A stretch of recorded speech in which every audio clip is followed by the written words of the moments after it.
Welcome, everybody. Welcome all the RENSEP members to this very special event, this lecture that we are very honored to have. And today's topic is going to be Ethnography in the Borderlands, Reflections on Decolonial and Collaborative Research Practice by Dr. Sarah Nimfur. I'm not sure if I'm pronouncing it right, but thank you so much, Sarah, for being here. Sarah is a cultural anthropologist specializing in forced migration, engaged anthropology, and Island studies. And with a regional focus on the Mediterranean and the Caribbean.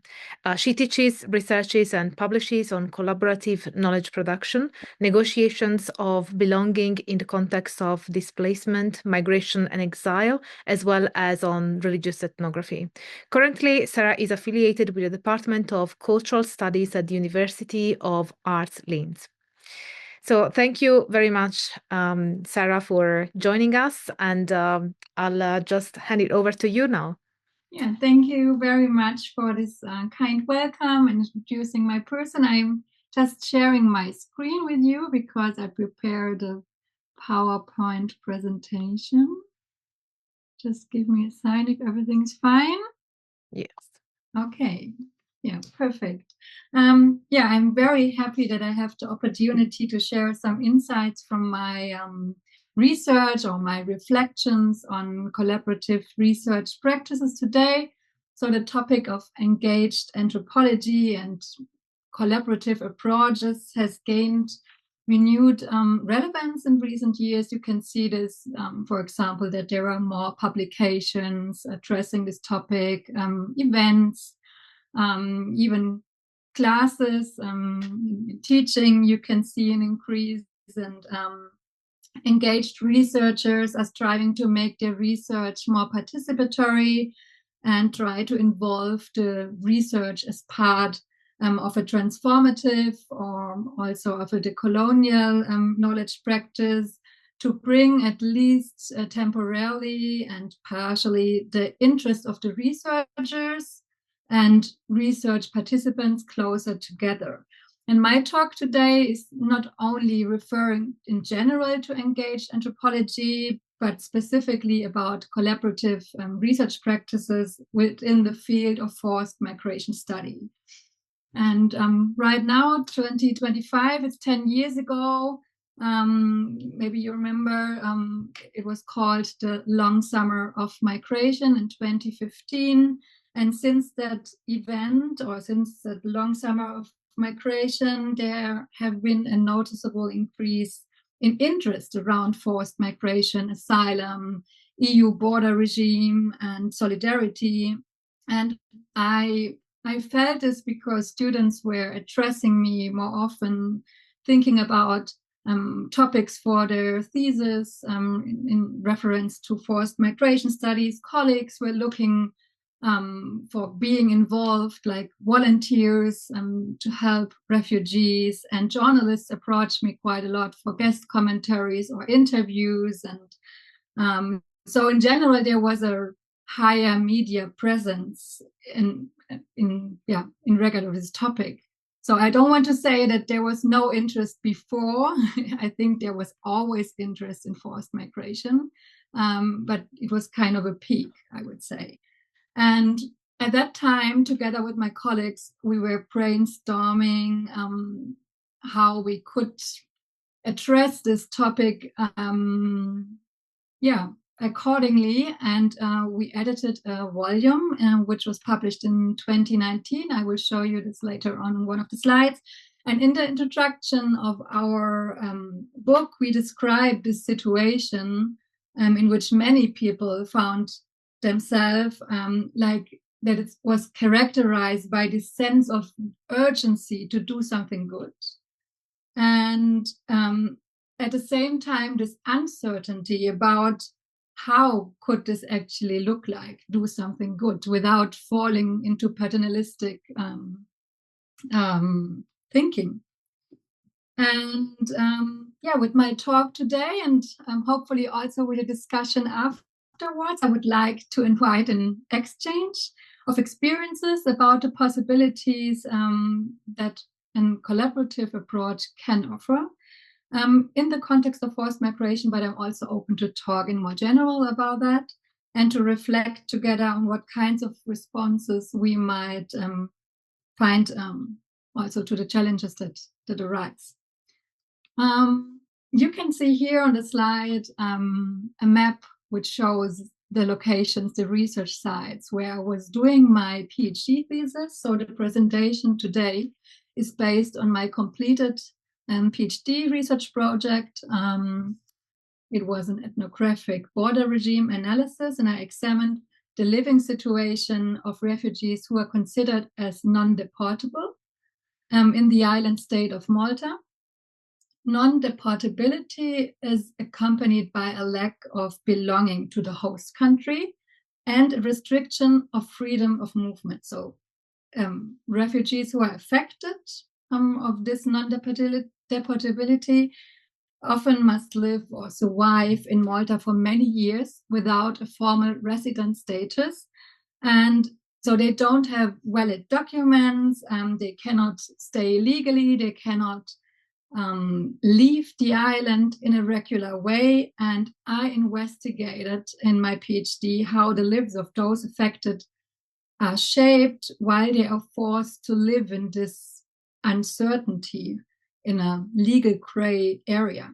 So how do they manage their everyday life when they have only limited access to rights, basic rights like access to healthcare system, to work, to education, social service, and so on, and what kinds of support networks exist, but also what kind of resistance, and how is belonging negotiated among the various actors involved. So between 2015 and 2018, I conducted ethnographic fieldwork, mainly in Malta, and I followed the migratory routes of the refugees. You can see this here with the dark red pins. The follow-ups are marked with the light red pins, and the black pins show the new places of residence of research partners whom I could not visit for various reasons. For example, because they didn't want to share the location where they're living, because it was unsecure, or we lost contact. This can happen also quite often if you're doing ethnographic research and forced migration studies. Or I was lacking fundings for traveling to all these locations. During my fieldwork in Malta, I volunteered with the Refugee Support Service of an international humanitarian aid organization in Valletta. I already established this contact before my fieldwork because I was already in Austria involved in Refugee Support Service.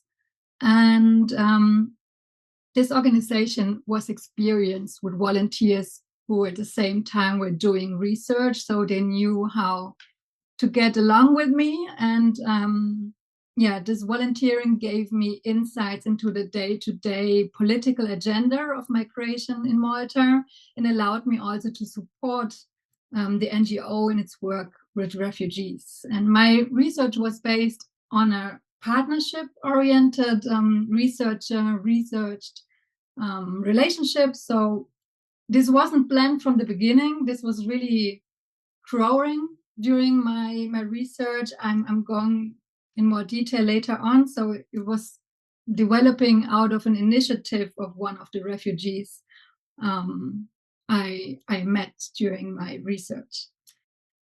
To give you an orientation, my presentation is structured into two parts. I will first address ethical and methodological reflections within politicized contexts of immobility. And the guiding question for this part of my talk are: what is special about refugee and migration research? What are the ethical demands and challenges involved? How can we as researchers respond to them? In the second part, I will share insights from my experiences with collaborative research practices that I applied during my doctoral research. And finally, I will conclude with some reflections on collaborative research practices within the field of refugee and migration studies. So the fact of immobility is the defining characteristic of this field of research. So here I understand mobility and mobility not as binary categories. I think mobility and immobility are intertwined in the sense that one is always present within the other. And first, migration movements take place, but along their way, they are obstructed, they are hindered in various ways, but there is never a total immobilization. So I would say there's rather like a graded or decelerated mobility. This means that there are certain instruments designed to slow down the speed of arrival of refugees, at least for a certain moment of time. Panagiotidis and Tsianos call this subjectivities of entry. And this deceleration occurs long before reaching the European borders, so which increasingly restrict access to asylum. So even before crossing the Mediterranean or touching the ground of the European Union, refugees face highly obstructive migratory routes. This is followed by enforced waiting before closed borders, immobilization in detention centers or reception facilities, and subsequently living in an irregularized situation, as it was the case of most of the refugee research partner that I got to know during my study. And when we conduct research in context of forced migration, we are, on the one hand, confronted with very mobile research partners, but also immobilized research partners. So not exclusively, but at least to a certain extent. And on the other hand, we are confronted with constantly changing and politicized conditions. So maybe when you start your research, access may be given to certain areas, and a few months later, you don't have any more access. And I experienced this repeatedly in my 3 years of research. For example, my first time in Malta was in February 2015, before the so-called long summer of migration, and the authorities told me, oh, that's no problem. If you're coming in July with more time, you can visit the open centers, you can have interviews, talks with the refugees that are living there. And when I returned in July, in the midst of the long summer of migration, I was told without further explanation, no, this is not possible. This is not a zoo where you can visit refugees. It was the explanation they gave me. And yeah, so this can always happen, that if politics change, that this also might change access to your research sites. Further, forced migration is a highly politicized field of research.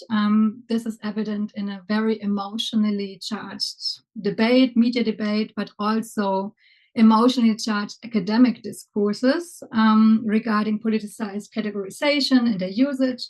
Here on this slide, you can see an excerpt from the Immigration Act of Malta, in which a specific group of refugees is labeled as prohibited immigrants. You can see this here marked in yellow. A similar term can be found in other legislation, such as irregular migrants or illegal migrants. And in the media discourse, you might read more often illegals, or also here an example from a website in the internet. They are talking about failed asylum seekers. So therefore, for us as researchers, it's necessary that we reflect on these categorizations we employ in our work. So on the one hand, it's important to contribute to a critical science by questioning and criticizing and seeking change. On the other hand, it's essential not to fix the people to one category we work with, or whose stories are connected to these categories we study. But we need somewhere to start. So I also started with the category of non-deportability, which is connected to having a rejection, asylum rejection. So this is also a category. So we cannot do research completely without categories. But what I want to tell you is that we need to reflect which terms we are using in what kind of situation, and that we position ourselves also regarding these terms. And to avoid simply reifying this legal categorization, we must act self-reflexively, and we can also talk with the research partners about these categories and what they think about it, and include this in our thoughts about using these terms. Another defining feature of forced migration research is the very pronounced power asymmetries. So people in forced migration situations are often highly dependent on the support of various actors, such as social service providers, or also NGOs, like the NGO where I was volunteering. And as researchers, of course, we also operate with dependence relationships to some extent, depending on our employment or living situation, but comparatively from a very privileged position. Another asymmetry is reflected in the relative freedom of movement of us as researchers versus the enforced immobility of most of the refugee research partners. So while I, as a researcher and the holder of a passport of the European Union, I was very flexible. I could leave and return to my research sites as many times as I want. And this was very in contrary to the situation of many refugee research partners of my project, who were legally restricted to the physical and geographic boundaries of the island of Malta. And this, of course, also raises ethical questions. And these power asymmetries are also present when it comes to collaborative knowledge production. That's why I was thinking about what are the ethical requirements and challenges. So the primary criterion for any actor-centered research, whether in forced migration studies or in other fields of research, should be a competent engagement with the research partners. This means that we should be as open and transparent as possible to our research partners, and also with the research project and the goals, what is happening with the data that we are collecting. And sometimes you don't know in the very beginning what will turn out in 2 or 3 years, but you can be open with this too. So when changes are happening, that you involve research partners in these changes. Informed consent can be provided orally or in form of a written document, which is according to the data legislation of the European Union, very important if you record persons. This is quite unproblematic if you interview persons from institutions like NGOs or authorities, schools, police officers, whatever. But there can arise challenges if you do this with individuals. In my own research, I was only recording one conversation with a refugee family because I had a translator with me, an interpreter, because it was in Arabic. And I felt already during the interview, the atmosphere is different and it was connected to recording it.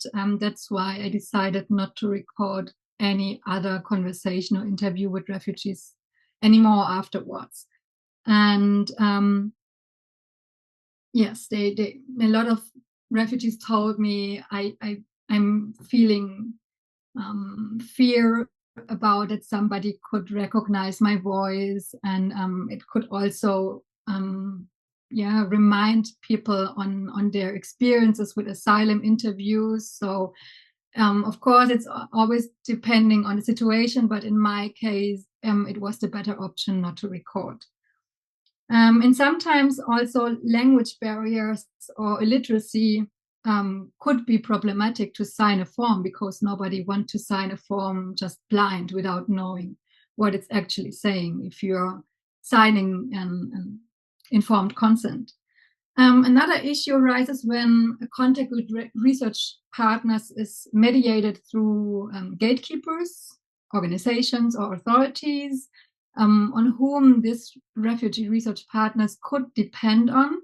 So here you often don't know whether the information you get is shared because they really want to share with you or because they fear consequences from the NGOs or from the authorities if they're not willingness to talk. So I had such a situation. I went to an open center for an interview with a social worker. And during this interview, the social worker told me, we have here a refugee. He is here since a few months, and I'm sure he wants to talk with you after our interview. And after the interview, she was bringing him, his name is Gabriel, bringing him to the room where I was waiting. And she introduced me to him like, "Hi, Gabriel, this is Sarah, and she will invite you for a Coke to talk with you about your life." And this, I felt so, bad, blamed, how this was made. I don't know. For sure, she didn't think about it in this way, like it created a situation, but it was a strange feeling for Gabriel too. So we were walking without talking out of this office, leaving the premises of the open center. And there was a corner with a convenience store. And Gabriel walked inside and grabbed 2 bottles of Coke. And he said, "I will pay." And I had no possibility to react on this. And the conversation in the park later on started really difficult because of exactly the way how we were introduced. But today we are friends.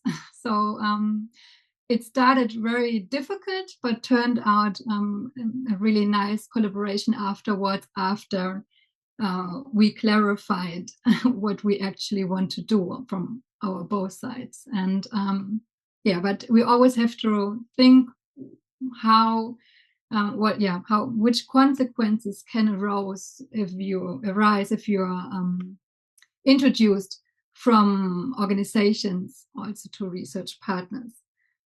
The aim of my research was to engage in dialogue with research partners and not simply extract their stories in the knowledge grabbing sense, I would say.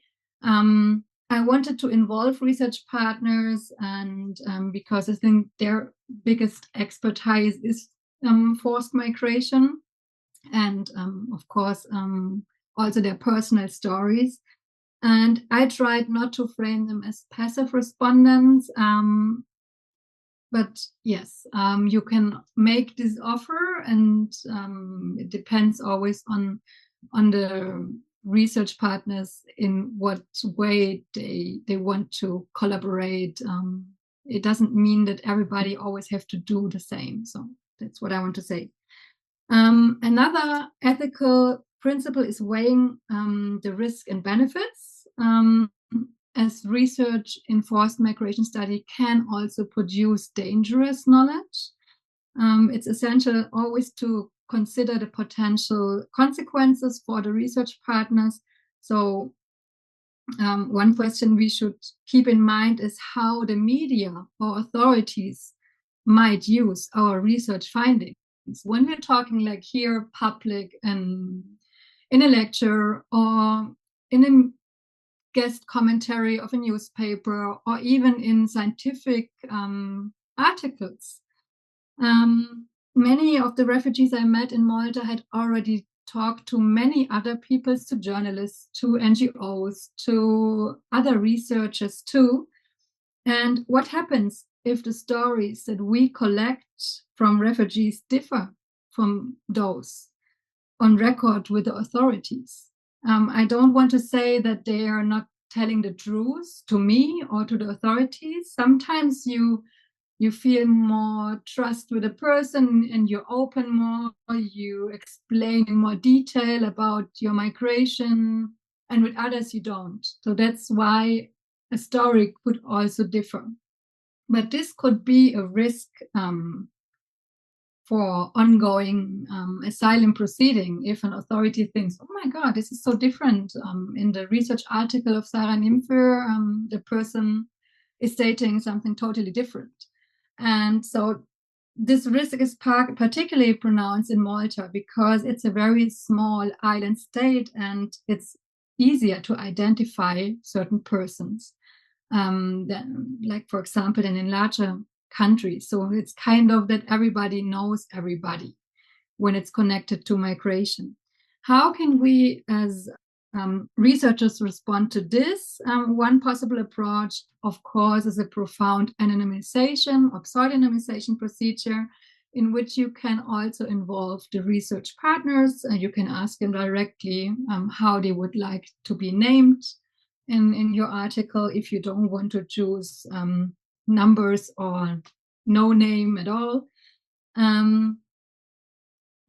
So what I was doing, I was asking people, or if they said, oh, I don't mind, I was doing a profound research to find similar names. Like if it's a religious name, I would replace it also with a religious name. For example, something like this. Anonymizing certain institutions, however, was really difficult in Malta because, for example, the refugee commissioner who was involved in asylum decisions, this position only existed once in Malta. So even if I'm anonymizing this person, if you are familiar with the situation in Malta, you might know who the person is. If you look up, okay, this was in 2015, and this person was in charge of this position. So this was quite difficult to anonymize. And at the beginning of my research, I was also very convinced that I'm not going to anonymize institutional actors. They all gave me their confirmation. Yeah, you can use my real name. That's fine. But in the end, I decided to anonymize everybody because many interviews cannot estimate how far-reaching these research results can go. And so I was also anonymizing cities, locations in my publication in the end, in my book, all the physical sites, because I didn't want to put refugee research partners into danger.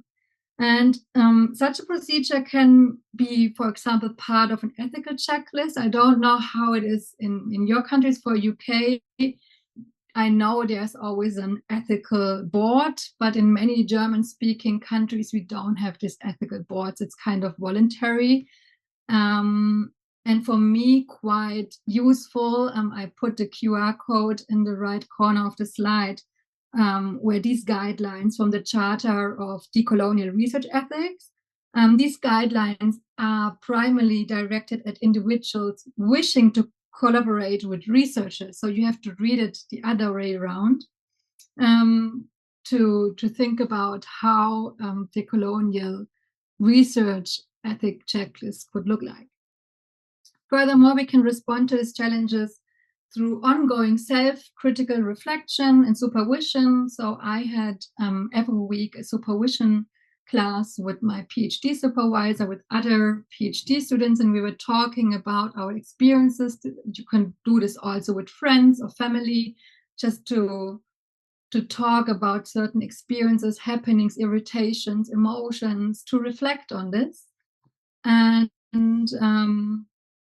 how can we move toward the decolonization of knowledge production by questioning, for example, knowledge hierarchies, by identifying and addressing gaps in reflections, by drawing on theories from the Global South. So I was putting 2 books here, Decolonizing Methodologies, and the other one on the right side, the master's tools. And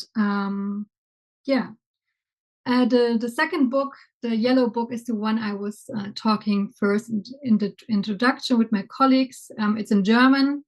The second one is about writing together with a colleague of mine. There are also some English-speaking articles inside. If anybody of you is interested, there are open access. Yes, finally, we can address ethical challenges through a transformative solidarity-based agenda by building research partnerships, as I described earlier, and through various forms of collaboration that I'm now going to show you in more detail. But first, I want to tell you my understanding of collaborations in general, both based on the following requirements. First, advocating the dissolution of the dichotomy between experts and research participants. While we as researchers often witness and document only a limited aspect of the life of refugees or the work of NGO staff which is involved, refugees have been dealing with these issues for years, and therefore they're experts in this field. Second, enabling shared authority over definitions and interpretations within the research process. Third, recognizing local, indigenous, non-academic, and non-Eurocentric forms and content of knowledge at the same scale.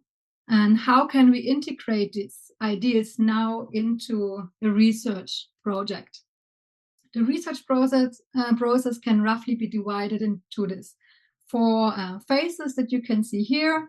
The phases highlighted here in this blue in my project were based on joint knowledge production within the research with the research partners. I already told you that I didn't plan this from the outset. That's why I conducted the first research phase of defining the so-called research problem by myself. In principle, however, even at this stage, you could allow an integration of collaboration partners. It depends on the topic and on the access you have, of course. Most collaborative research projects, however, cover only the 2 middle phases you can see here, data collection and data analysis, because this is often due to structural constraints when you draft a research proposal to apply, for example, for funding. The project description must already be quite specific from the outset. At this stage, you don't have not even be in the field if it's not around the corner. In my case, it wasn't around the corner. So you need already established contacts, potential research partners, and at the same time convincing hypotheses must be presented. And that's why if it's not a follow-up project, it's quite difficult to create this from the outset if it's not directly in front of your door, if you're not doing research in the same city where you're, for example, living. In my case, my research was always far away, Malta, and now in the Caribbean, in the Dominican Republic. So you already need some access before if you want to do this from the very outset. And also the final research phase, the publication of results, there are a lot of institutional requirements and structural limits. For example, my PhD, I needed to write it alone. This was an obligation to get the research, this qualification title. Some scientific journal journals are making it also very difficult that non-academic persons can publish. I will go into that in a few minutes. And so the design of collaborations vary from project to project. But what all might have in common is a shift from a subject-object relationship to a subject-subject relationship. So I will now discuss these 4 forms I was applying in my PhD research project. Of course, there are certainly more other possibilities for collaboration, and today I would definitely make adjustments, but it's a learning process. No, you're learning every year more, and if you're trying certain forms of collaborations, you find out maybe it's not good to do it this way, and you adapt it. However, I would say I understand my approach at least as working towards decolonial knowledge production. In my research, I tried really actively involve the research partners into my research. The first form was jointly writing my research diary. So many ethnographers, many anthropologists making notes in their research diaries. I was doing this too. And I recorded my experiences, impressions, observations during my research stays. And because my research environment was in English, I was making notes in English in my research diary. And I did it quite open. And there was one day I was sitting in the waiting hall of an open center, and everybody knew I'm there for talking with refugees who were interested to share their story with me. And I was sitting there with my research diary, and it was open. And I was talking to somebody, and this person grabbed my pen and just started writing into my research diary, commenting, "Oh, this is not true what you have written there." I was putting a diagram inside on this page, which shows the relationship between these various NGOs and authorities in Malta. And he said, no, they are not in contact. This is differently. And my first feeling was, oh my God, what is happening here? I felt like, what's happening with my authority as a researcher? But I let it go. So I thought, okay, let's see what is happening. And I'm so happy that the situation actually appeared, because it made me think if it's really necessary to have this hierarchy, to feel like I need to have this researcher authority, or isn't it easier or better to represent the migration stories if I don't feel like being this authority? So this started a really long reflection process, and I'm really happy that this was happening. And today in this research diary, I never made it public. You can also find drawings from the kids of the families I was interviewing. There are many different comments written on side, or like the diagram. Another form of collaboration I see in kind of feeding back my results into the field. So this means that I discussed my observations and initial analysis with research partners. I was showing them excerpts from text, or I was also sharing complete drafts from articles that should be published, so before the publication process. We were exchanging also our views on my interpretations verbally. And yeah, so it depends on the person how much they want to be included. The third form of collaboration involves presenting and publishing results. I met Buba in July 2015 during my fieldwork in Malta, and we developed really a close relationship. I was also a good friend of his wife, or it turned out this friendship. I didn't know her before. And we decided to submit an abstract for a migration conference, because he was really interested in writing together with me. And this was one of the biggest European migration conferences that exist. And we were really happy that our abstract was accepted. So at that time that we met, Buba had already been living for 2 years in Malta with a rejected asylum claim. And during the waiting time until our abstract was accepted, he managed to leave Malta to Italy. We wanted to address exactly this contested immobilities in our presentation, and show that refugees affected by non-deportation not only have minimal rights in Malta, but they also face challenges of an irregularized living situation beyond the island state of Malta. And as I already said, our abstract was accepted, and we were preparing a presentation and a full paper for this conference. And of course, conferences are not for free. And I was asking the organization and team for several weeks if it's possible to obtain a waiver The conference fee was 250 euros, and I was trying to apply for travel fundings. Unfortunately, all our requests were denied. The conference organization team said only refugee authors with a university affiliation could apply for a so-called solidarity fund, and Buba, who was non-academic, could not provide this affiliation. And my PhD supervisor offered us to contribute with the traveling costs, but the conference was held in Barcelona, and this is really expensive, and we didn't get enough funding that he could travel with me. And I was asking last time the conference organizers if it's at least possible that he could attend for our 10 minutes presentation. He would leave the conference venue afterwards if they don't wish this, but my mail went unanswered.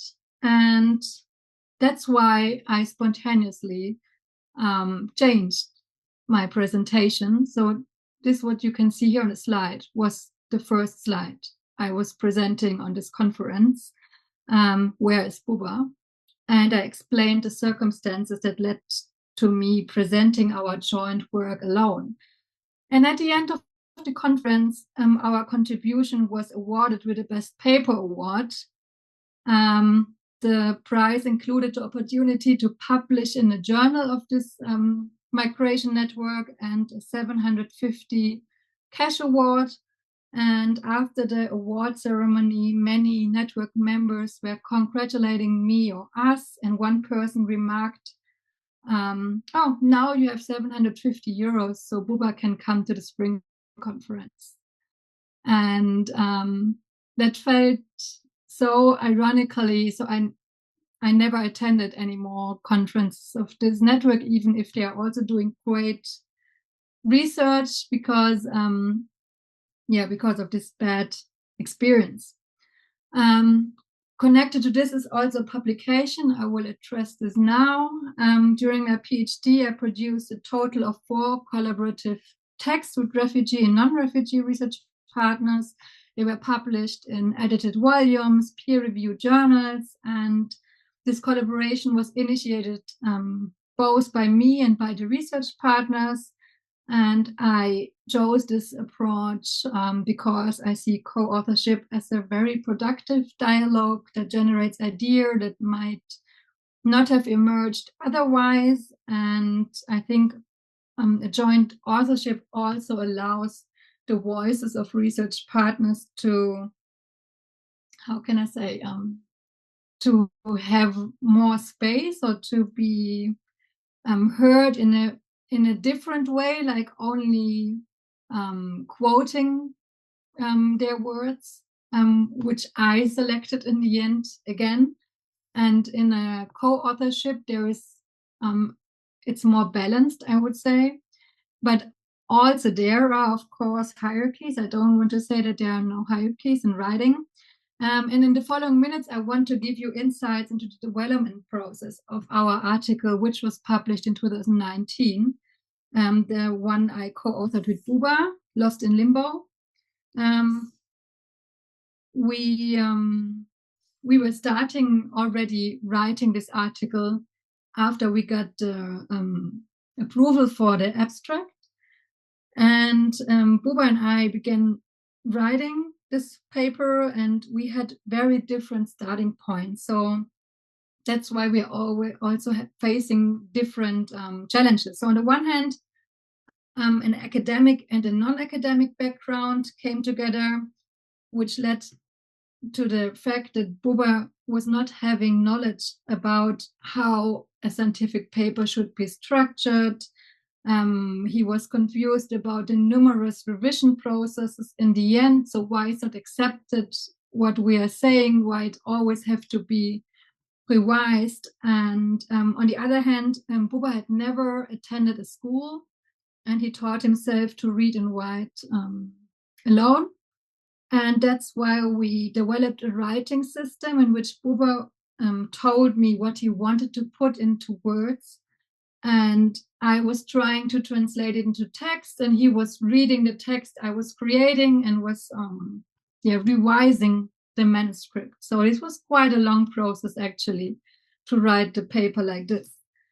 And before we submit the paper, we went through all the paragraphs, and Buba intervened when he thought that I was not capturing an experience he was talking about good enough, or so we had certain roles. So I was more the one who was writing, actually, and he was putting the content into it. And we had also long discussions about terminology that we used in the paper, like, are we using migrant or are we using refugees? So in my articles before, I was using more often refugees. Also, if research partner would not call themselves refugees, but I did this due to the so-called deservingness debate. Within this debate, there is this distinction is made between politically persecuted refugees and so-called economic migrants. And that's why I always try to use the term refugee to make it clear. In other articles, I mixed it. So there are various forms of how you can do this. And Buba was not aware about this debate because that's a topic he didn't need to think about it before. We were also talking about if we are calling peoples who gave contacts or passage smugglers, or if we call them contact person, not in order not to criminalize this person. So it was really, there was a lot of discussions and talking about how we are creating this research article. And our writing process was also shaped by differing textual priorities. So I was focused more on the analytical aspect and structure of a scientific paper, and Buba wanted to report as faithfully as possible on the oppression and hardship that he had experienced. And sometimes they were really emotionally.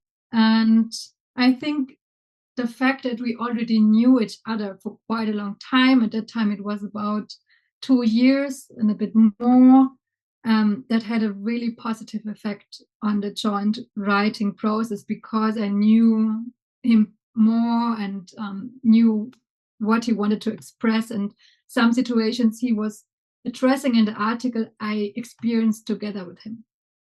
And so I primarily guided the writing process and shaped the structure of the paper, and Buba was influencing stronger on the content focus.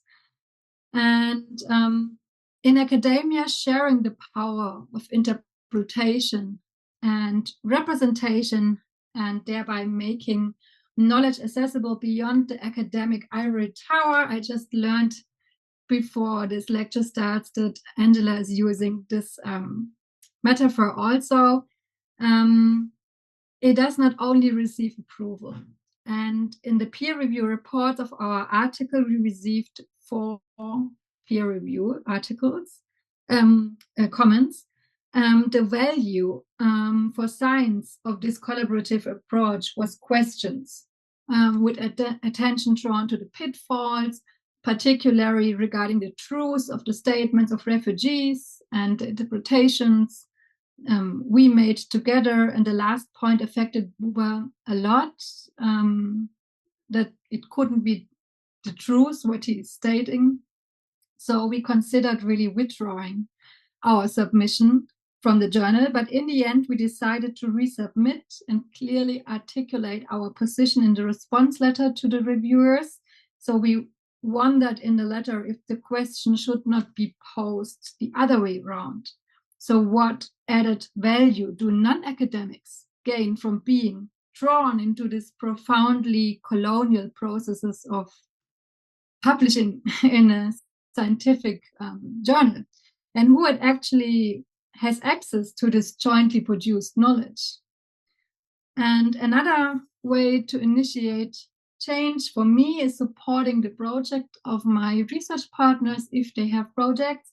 And Buba, as I told you, was one of the first refugees I met in Malta. And he proved to be a key figure in my project. That's why we were collaborating in various instances. And after years of struggle, he managed to regularize his status in Italy. And afterwards, he moved to the Netherlands. And at the beginning of 2019, he founded a foundation, Education Gives Hope Foundation, together with his wife. And part of the Best Paper Award prize money from the 750 euros was contributed to this foundation. And the foundation was intended to support children and young people in Sierra Leone, that's the country where Buba was coming from, in gaining access to education, enabling them to build a life in Sierra Leone. And it was an honor for me that they asked me if I could help them with the fundraising and being engaged in the project. And unfortunately, this project stopped in 2021 due to COVID pandemic and residence difficulties for Buba. But before it stopped, we could manage to build a school. So in this town, there was no school before. And during 2 years, this school was giving classes to nearly 300 children, and they were taught by volunteers. They had access to running water and electricity, which was established. Sanitary facilities were built, and we provided the students with necessary school supplies. You can see here on the left side, this is school material from Austria. It sounds really weird, but actually it was cheaper to send school supplies from Europe to Sierra Leone than buying it directly in Sierra Leone. So we had the possibility to send all the materials for free with a container ship from an organization who gave us a little bit of space for sending the things. And I was starting a fundraising campaign that people were donating school bags filled with school supplies like pencils, paper, and things like that, exercise books. Finally, I want to give concluding thoughts based on my reflection experiences. I think that, as I already said, decolonial knowledge production in academic context should be seen as a project and as a learning process which cannot be understood as all or nothing. So we should allow to have it some gaps or possibility for incompleteness. Furthermore, I think that the collaborations I engaged in were only possible because of a foundation of trust in relationships. And since the development of such relationships is not predictable, and political contexts can also shape them, I think collaborations are far from fully plannable. So you should always be able to be flexible and adapt. And for this reason, I see us as researchers also having a social political responsibility when we are conducting research in contested spaces. I have some open questions. How can we deal with ongoing institutionalized barriers, as I also showed here with the journal? We are currently witnessing a rise in such barriers worldwide, accompanied by a significant shift to the political right, which has also not left the academic world untouched. And another question arose in the end of the discussion from the Rejected Religion podcast, Esoteric Crossroads. What are the benefits for the research partners to participate in research? I was very thankful that this question was asked. As I explained at the beginning of this talk, the collaborative approach in research emerged rather by chance, and triggered by this experience, I began to engage with the recognition of different forms of knowledge and participation in knowledge production. I was reading theories and methodologies from the Global South, which I wasn't in touch before. And I was quite enthusiastic about the idea of letting research partners co-write with me or co-interpret with me. And I would say I was, to a certain extent, also really naive about doing this. Oh, we're writing a book together, or you're writing an article together. And many research partners told me, this is your big book. We can give you the stories, but you have to write it. And this, I would say, this reluctance of co-writing was not because they didn't wish to do this in general. In many cases, it was rooted in kind of an inability to do so. Not all research partners had the time or technical resources that are required for such an endeavor. So most of them lived in very precarious circumstances, and commenting or co-authoring academic publications had a lower priority than addressing basic life necessities, or, for example, preparing for an asylum interview, or working for multiple jobs, or fulfilling care responsibilities. And maybe this reminds us that in collaborative research practices, we must not forget that the interests of researchers and research partners are not always the same. And the reactions of my research partners also triggered doubts within me. So when conducting research with people considered as marginalized, is it not still in some way an act of grabbing knowledge? I was really reflecting on this a lot. In what way was I appropriating so-called decolonial tools?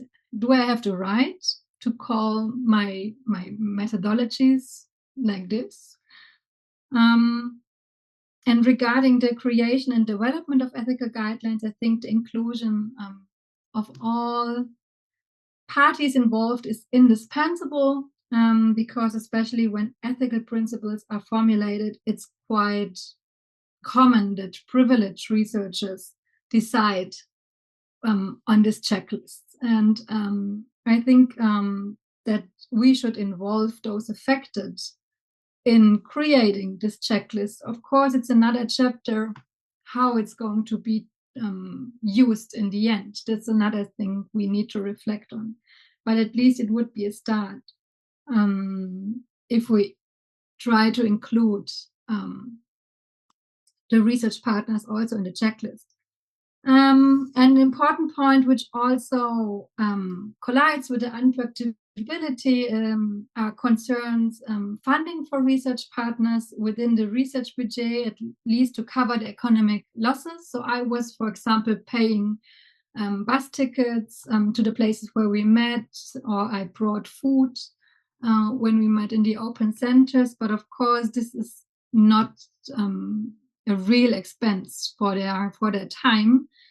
And for upcoming research projects, I'm trying to include also a honorarium for research partners. I don't know if it's going to be approved, because usually this is not accepted if this is not connected to a certain position at an academic institution. But we should think about changing also this. And last but not least, there's an attempt at decolonizing academia in general. But the question arises, what does it truly mean to decolonize knowledge production, especially in the light of the current trend of this decolonial tokenism? Many institutions in the global north pride themselves on having decolonial goals. As I already said, I'm also writing about decolonial methodologies. And the question is, do I have the right to call it like this?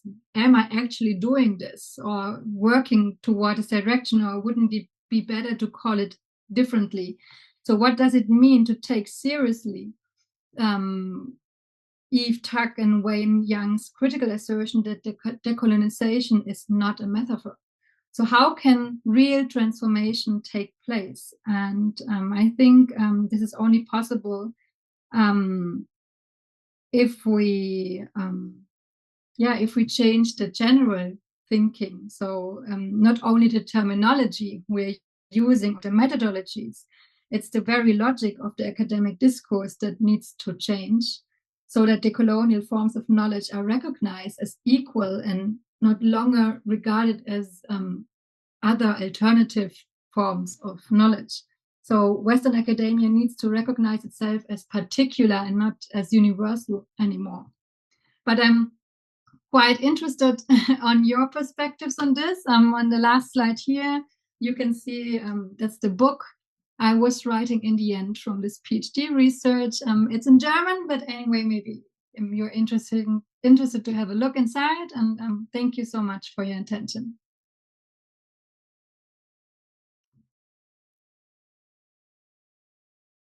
Thank you very much, Sarah. That was very interesting. Thank you so much for giving me the possibility to share my thoughts. So shall we open the floor for the questions? Anyone has any questions?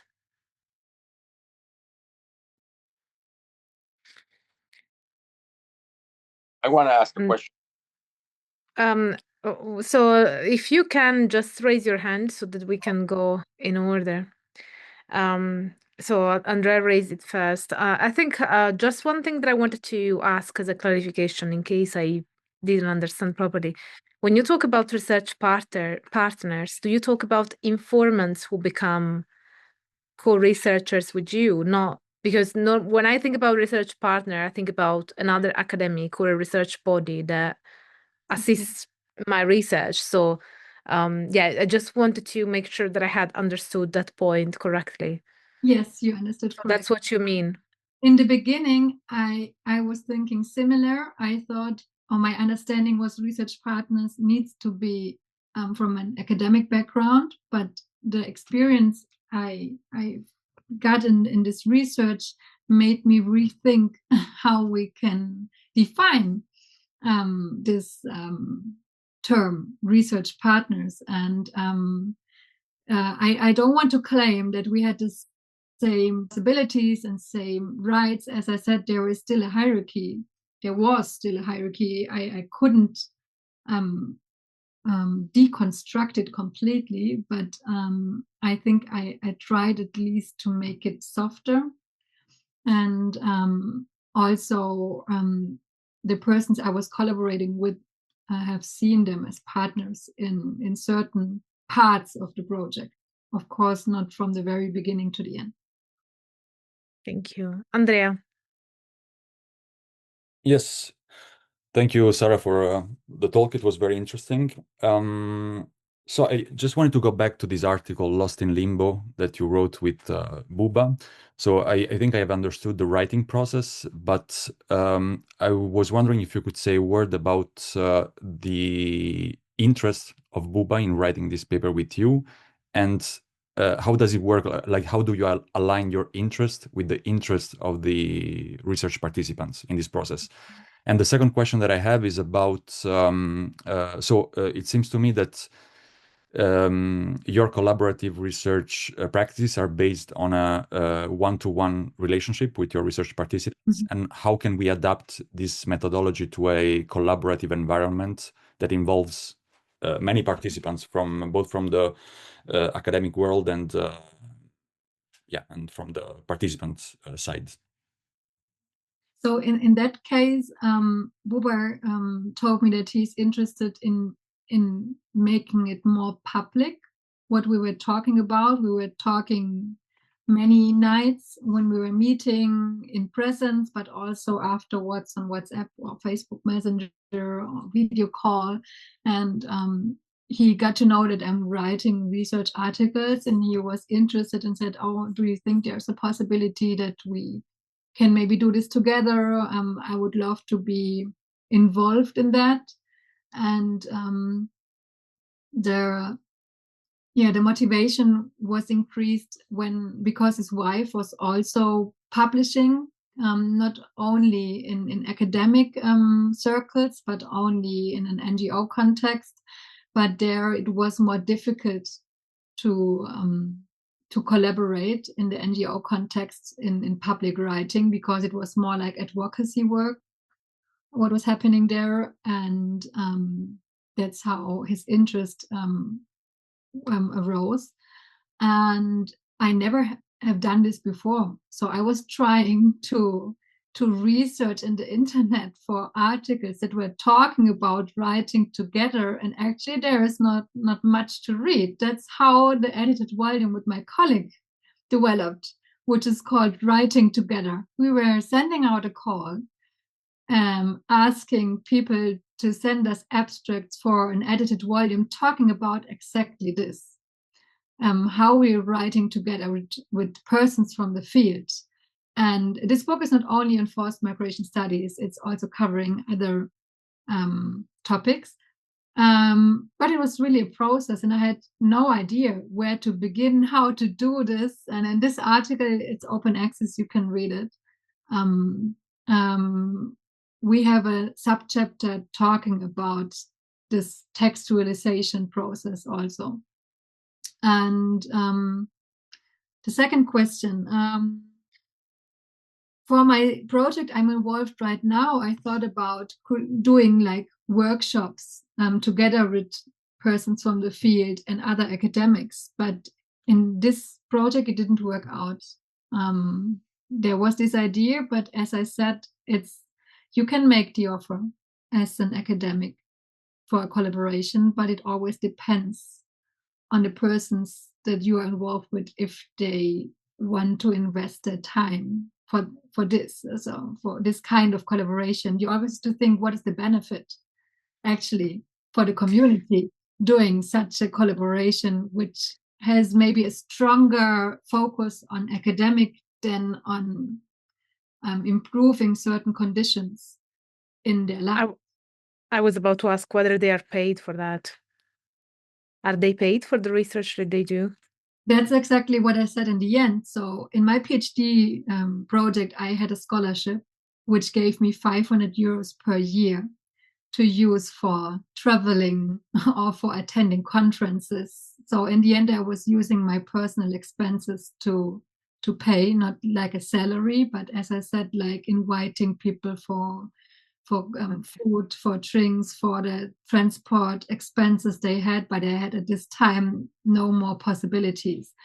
And right now I was submitting an ERC grant where I want to work with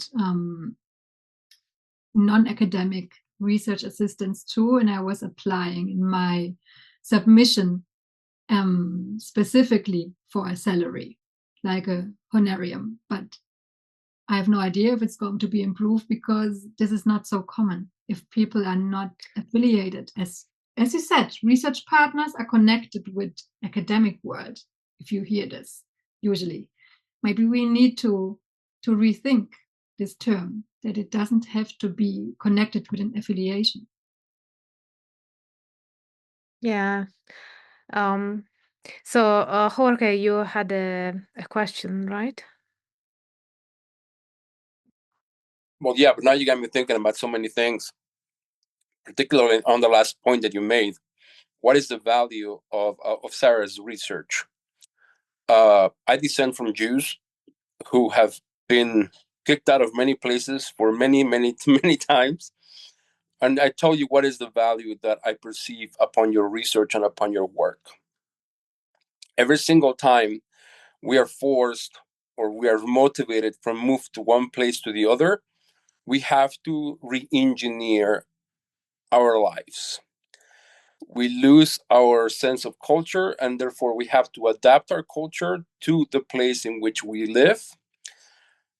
This has happened many, many, many times. I recently live in Utah, but we used to live in Los Angeles. In Los Angeles, we have to move into many different places. Before that, we lived in Mexico. In Mexico, we have to live in many different places. Before that, we were in Spain. Even in Spain, well, Morocco. And then before Morocco, we were in Mallorca. And then in Mallorca, we were in Girona, Barcelona region, Catalonia. And every single time we moved, we had to re-engineer our lives. We had to somehow try to preserve our culture. Not because we want to preserve our culture, but because it was part of our tools for survival. And that is my point. The point is that the value of your research, it is going to become very valuable in the future. Because as AI is transforming the world, our sense of reality is going to be shifted continuously. And therefore, the skills and the adaptability skills that we amass as we go about our lives in the next 10, 20 years, hopefully, it will be very valuable for us to be able to understand who we are, where we come from, and how do we adapt to our new environment. So not necessarily a question, but more like a point of a personal point of view, or of a historical nomad, a historical nomad, and how do we adapt, and how do we try to make sense of our lives, and how do we try to make sense, and also not only about ourselves, but how do other people view us, which is also correlated with your other point as to how do you validate that. Because and also the point that Andrea was making in the thread, how do you validate and still maintain a sense of academia, which, like, how do you make sense of it? How do you keep track of it? How can you potentially validate your history if all your history is gone, and all you have is songs, and all you have is stories, and and that is like, yeah, that's my point. Sorry to go for so long.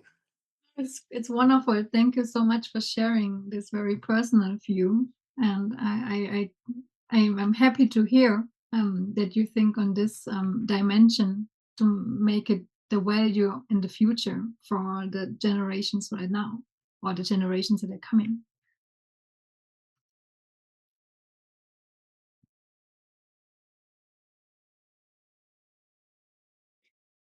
I've seen there are many questions in the chat, but they are quite long. Maybe somebody can sum it up.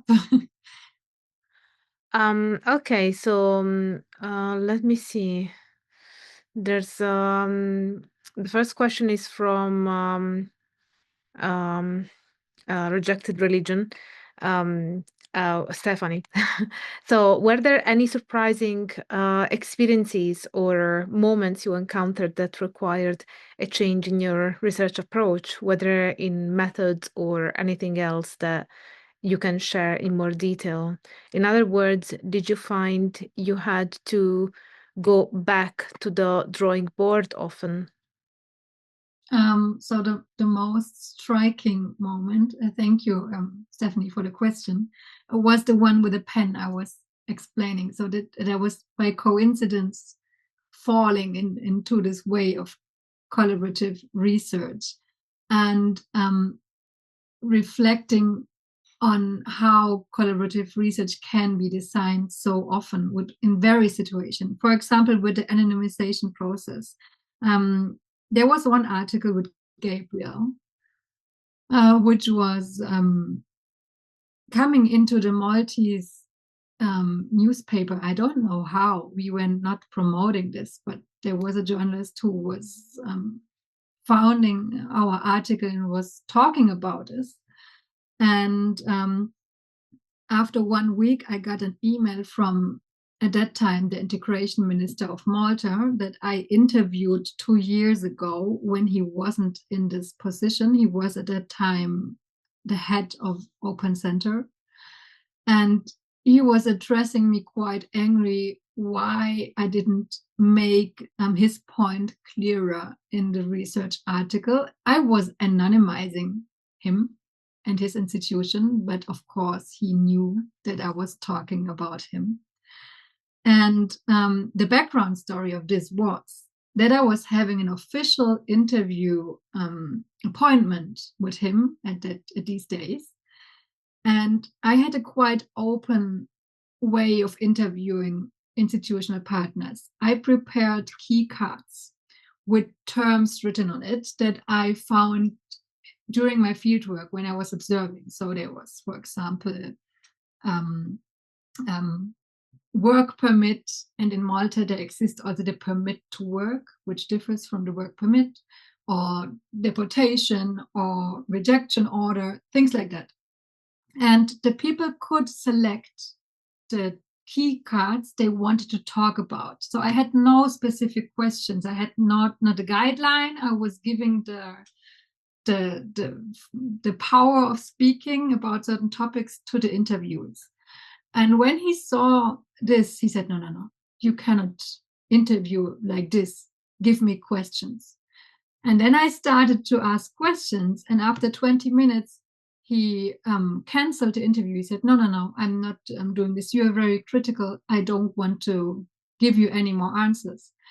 And he was really stopping the interview process afterwards. I was writing an email and telling him sorry that he felt like this. If he wants to give me his perspective written in an email, I'm fine with this too, but he never ever replied. And 2 years after, when my article was published, and I was making this point exactly in my email, if you don't want to share your perspective, I need to refer to the perspective of others and my impression I get during my field work. And when I got this email where he told me I'm not satisfied how I'm represented in this article, he wants to have a new interview, but my research already finished at that time. My first thought was, did I anonymize good enough all the refugees in my article? That was the first thing that came into my mind, because I was afraid that if he's really reading my article, do he maybe know who is Gabriel? Gabriel is still living in Malta, and he was trying to get his family to Malta. Could this be affected? So this was really the first thing that came into my mind, and it made me think, even if we make it invisible what the border regime is doing, sometimes it's better to make it invisible, because that's what I thought. I was really thinking about, should I use the real names of institution, yes or no? And do I'm not reproducing restrictive policies if I'm making them invisible? But in the end, I was quite happy that I did it. I never thought that it's so far-reaching, but maybe that's connected also to Malta, because it's a small island state and news are spread faster than in other places. Thank you. Thank you, Sarah. Then Lady Calamity says, yeah, I think the tools and the methodologies used are important to consider, but by necessity, you'll have to communicate through ways and means that are known to your intended audience, like what is the purpose of your knowledge accumulation and to whom is it intended to be communicated and for what purpose? Yeah, that's the thing. I was communicating from the very beginning. So I was, the first thing I was always saying, I'm writing a book. And then it was quite simple, I know, but in the end, this was the outcome of my research. I was writing a book. And I tried to make it transparent as possible, but I think this is a quite normal procedure. If you're more in contact with persons, if you're meeting them regularly, you forgot that the person is doing research. And even I am, as a researcher, forgot sometimes, because you get really close to persons if you're accompanying them. I was accompanying people also to their appointments to authorities. I was helping writing the forms, taking care of their kids. I was bringing my own kids to the research site, and they were playing together. So this is, of course, you need to be very careful also about expectations, what you can really give, because this could also lead to situations where people have certain expectations that you could help leaving the island, for example. I was actually asked quite often, if I have contacts to persons who could help them to leave Malta, but actually I couldn't. I was giving contacts to lawyers who would do this, who would counseling for free. That's what was the only thing I could do. And when people were successful in leaving Malta, and I had the possibility to meet them at certain places, and they wished to see me, I tried to do this. But yeah, I think it's very important to be very transparent from the beginning, also what you can do as a researcher and where are the limits of your engagement. Thank you. And then Alessandra says, I would be interested in discussing further the possibilities of publishing collaboratively produced findings. You pointed out that scientific publishing imposes rigid expectations, argumentative structure, analytic tone, disciplinary vocabulary that inevitably scientify and neutralize the very experiences we are trying to understand with our collaborators. Even when we work with practitioners as co-subjects, the moment we write for academic journals, we translate their affective, imaginative, and existential words into our own controlled, sanitized idiom. What real possibilities do we have for breaking out of this epistemic funnel? Are these credible ways? Are there credible ways to incorporate alternative narrative forms, emotionally textured writing, first-person co-authored accounts, autoethnographies, multimodal storytelling, without losing academic legitimacy, which is also a point of interest for our collaborators themselves?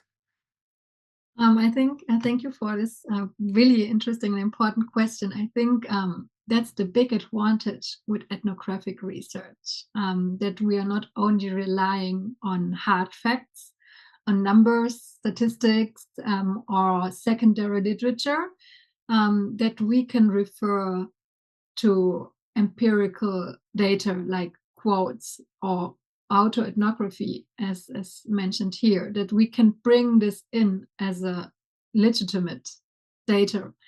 There are limits, of course. This was one big critique in all the 4 quite negative commentaries we got, that it's not scientific enough, that it's too emotional, because I was not softening it so much as the reviews would love to have this. I don't know.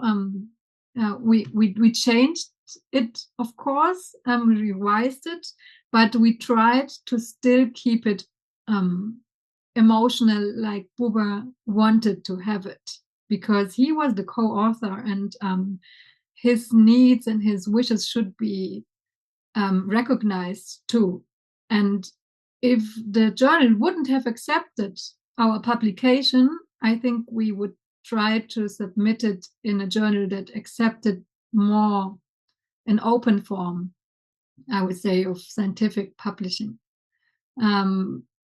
This was the first time for me publishing also in a journal that was quite more scientific than open to other forms of publishing. Maybe that it wasn't the best choice, but it was connected with the best paper award. And actually, retrospective, I thought maybe we just got a best paper award because they felt so ashamed of the situation. I don't want to put down our research effort and our idea. I'm very happy that we got this prize, but sometimes I think maybe it was just like a last resort for the conference also to give us this possibility, and it was bounded to this journal.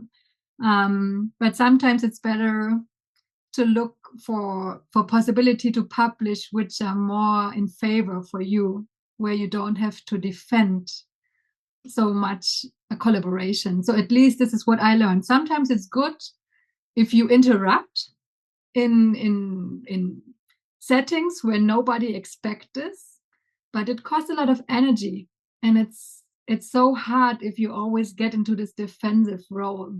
And I'm feeling better, and I'm benefiting more from an exchange where this is valued. that I'm working collaboratively. I think this is for everybody. It's more benefiting if we don't have to defend various research approaches, if we try to talk about it and to think, make it more fruitful.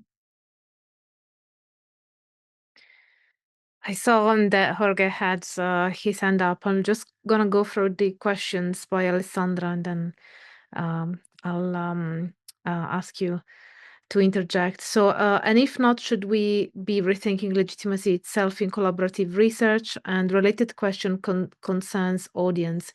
In conducting and disseminating collaborative research, who are we ultimately writing for? If our work emerges from shared processes with practitioners or community members, does that collaboration ethically and methodologically imply a need to communicate in ways accessible beyond academic circles?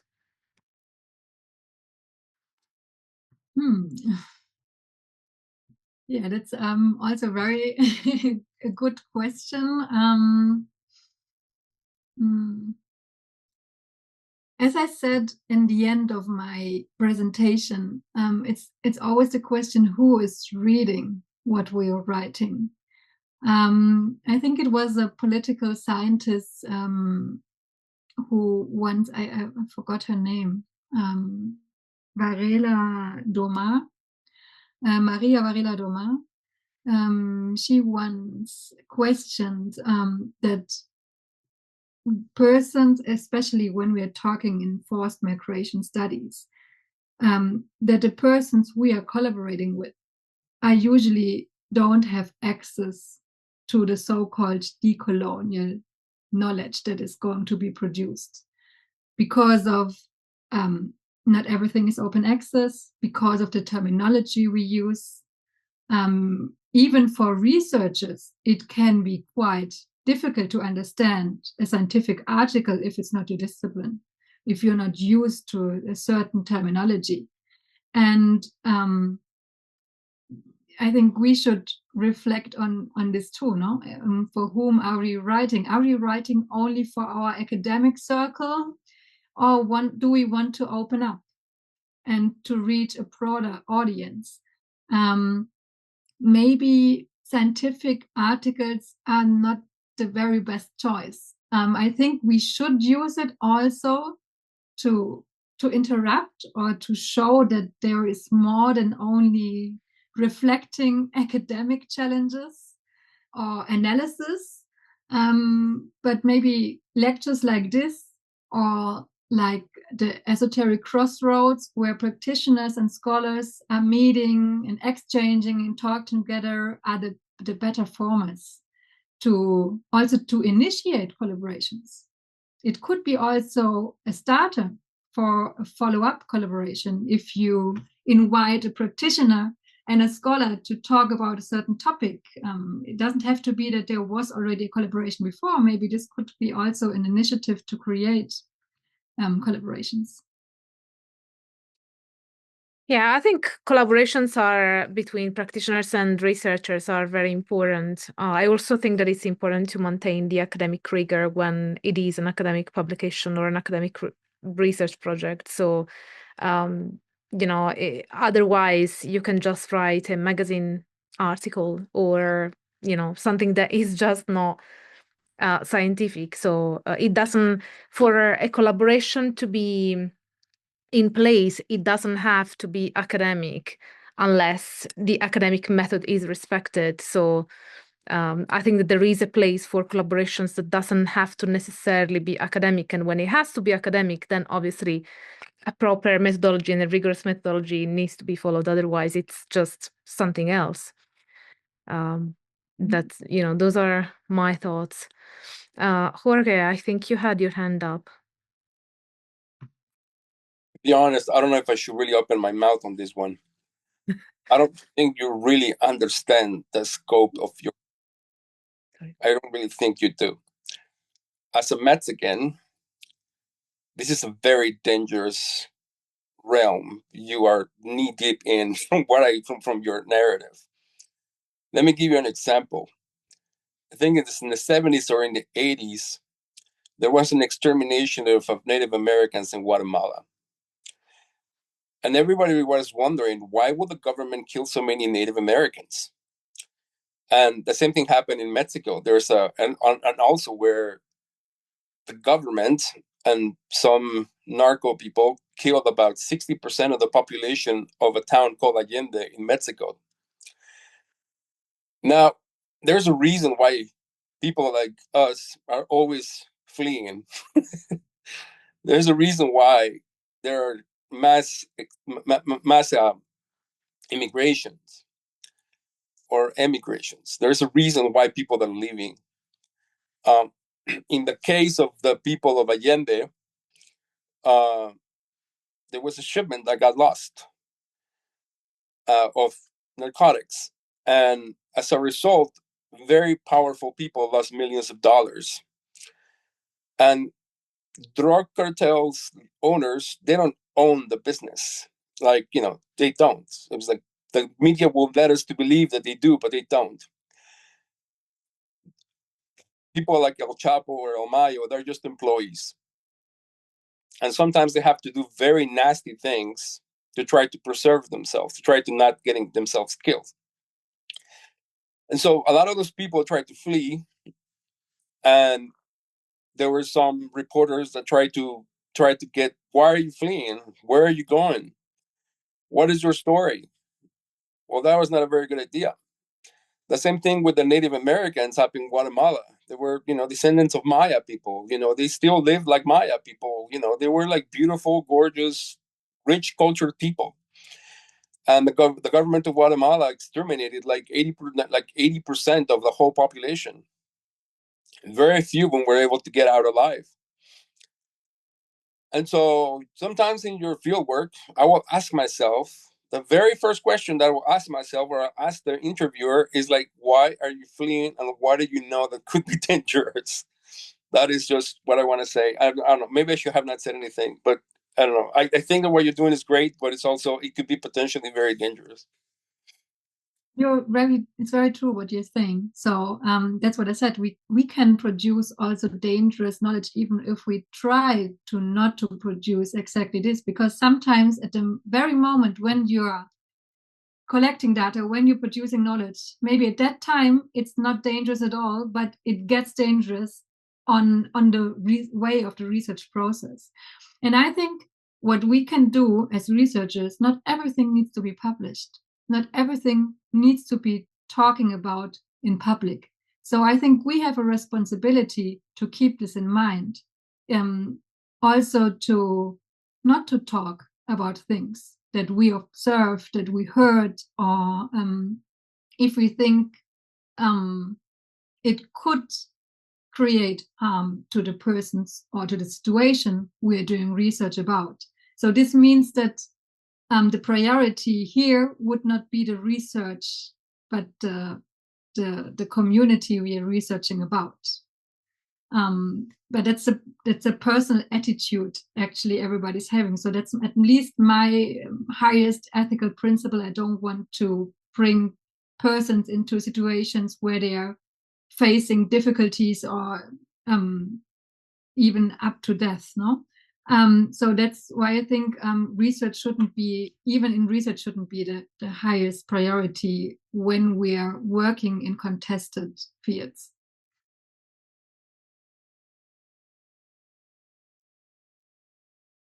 Just realized I was muted. There's a question from Andrew in the chat. Should we be thinking of hybrid publications of papers that are both narrative and academic, so a non-academic audience can understand better what is being presented? I think we could try to publish in various levels. So we could talk about the same topic in scientific journals, and we can talk about it in a less analytical way, for example, on blogs, or we share it on social media or in magazines without not following this rigid structure of scientific journals. I think if we are truly interested in collaborative research practices, we should do this, not only publish in the scientific world. We should open up also to present not only on scientific conferences, but also participate on broader workshops or discussion rounds. However, yeah.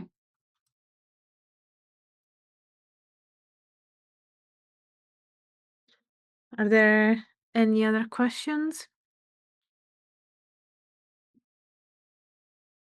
I just have one last one, if nobody has one. What was the research you did in the Mediterranean? I understand the Malta stories, but what were you doing in the Mediterranean? I mean, in the is that what you were doing field research for in the Mediterranean? Yeah, so Malta is one of the closest islands to Libya.